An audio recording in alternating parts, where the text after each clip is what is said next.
வரலாற்றில் மூன்றாவது முறையாக நமது சூரிய மண்டலத்திற்கு வெளியே இருந்து தோன்றிய ஒரு புதிய இன்டர்ஸ்டெல்லார் பொருளை வானியல் ஆராய்ச்சியாளர்கள் கண்டுபிடித்துள்ளனர்.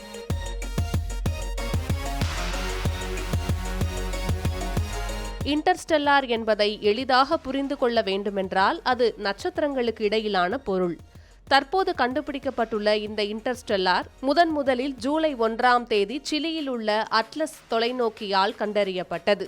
3i பார் அட்லஸ் என்று அழைக்கப்படும் இந்த பொருள் ஒரு வால் நட்சத்திரமாக இருக்கலாம் என்று சொல்லப்படுகிறது. ஏனென்றால் அந்த பொருளுக்கு குட்டையான வால் உள்ளது என அதன் படங்களில் பார்க்க முடிகிறது.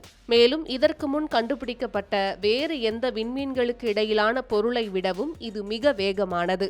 இந்த பொருள் நமது சூரியனை நோக்கி வினாடிக்கு 60 கிலோமீட்டர் வேகத்தில் வேகமாக வருவது போல தெரிகிறது. இந்த விஷயம் நம்ப முடியாத வேகத்தில் இருப்பதாகவும் சூரிய மண்டலத்தில் உள்ள எதுவும் இதற்கு காரணமாக இருந்திருக்க முடியாது என்றும் தெற்கு குயின்ஸ்லாந்து பல்கலைக்கழகத்தின் வானியலாளர் ஜேண்டி ஹார்னர் கூறினார். இதற்கு முன்னர் சூரிய மண்டலத்திற்குள் நுழைந்த 2 விண்மீன் பொருட்களான ஓமுவாமுவா மற்றும் வால்மீன் 2i போரிசோவை விட தற்போது கண்டுபிடிக்கப்பட்டுள்ள பொருள் மிக வேகமாக இருக்கிறது என்றார்.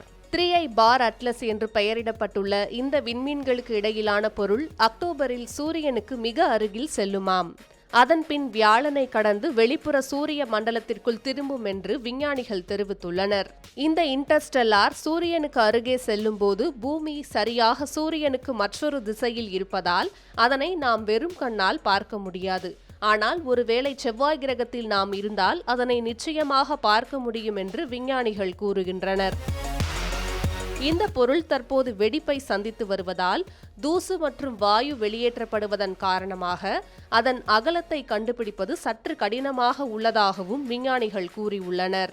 இந்த இன்டர்ஸ்டெல்லார் சீக்கிரமாகவே கண்டுபிடிக்கப்பட்டு விட்டதால் அடுத்த ஆண்டு சூரிய குடும்பத்தை விட்டு வெளியேறுவதற்கு முன்பு குறைந்தது 8 மாதங்களுக்காவது விஞ்ஞானிகள் அந்த பொருளை பற்றிய தரவுகளை சேகரித்து பகுப்பாய்வு செய்ய முடியும் என்று சொல்லப்படுகிறது.